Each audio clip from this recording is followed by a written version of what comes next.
তাই আমাদের বাড়ির পাশের একটা আম গাছে মা চলে গেছিল পাকা আম কুড়োতে। এটা অবশ্য বিশাল বড় একটা ল্যাংড়া আমের গাছ। তো সেখানে ভাগ্যক্রমে কোনো আম পাইনি। তো এই ছাগল ছানাটিকে দেখো বাড়ির দেয়ালে কিভাবে উঠে রয়েছে, আমার ক্যামেরা করা দেখে ওইদিকে তাকিয়ে রয়েছে। তো সেখানে আম না পাওয়ায় চলে গেলাম এই দুটো গাছে। এগুলো হচ্ছে ল্যাংড়া গাছ আমাদের বাড়ির সামনে।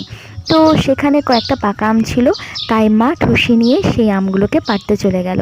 যদিও এই আম গাছগুলো আমাদের নয়, এই আম গাছগুলো অন্য কারোর। তারা এই গ্রাম ছেড়ে অনেক দিন হয়ে গেল শহরে চলে গেছে, তাই তাদের আসা হয় না, তাই এই আমগুলো আমরাই খেয়ে নিই। তো এখানে মা কয়েকটা পাকা আম পেড়ে নিচ্ছে। তো সত্যি বন্ধুরা, এরকম বর্ষাকালের দিনে এই সবুজ ঘেরা প্রকৃতির মাঝে কাকেই না থাকতে ভালো লাগে, সত্যি ভীষণই ভালো লাগছে। তো যাই হোক, আম পাড়া হয়ে গেল। আবার এখানে আমাদের বাথরুমের পেছনে একটা আম গাছ রয়েছে, গুটি আম গাছ। সেখানে একটা গুটি পাকা আম রয়েছিল, তাই মা সেই পাকা আমটিকেও পেড়ে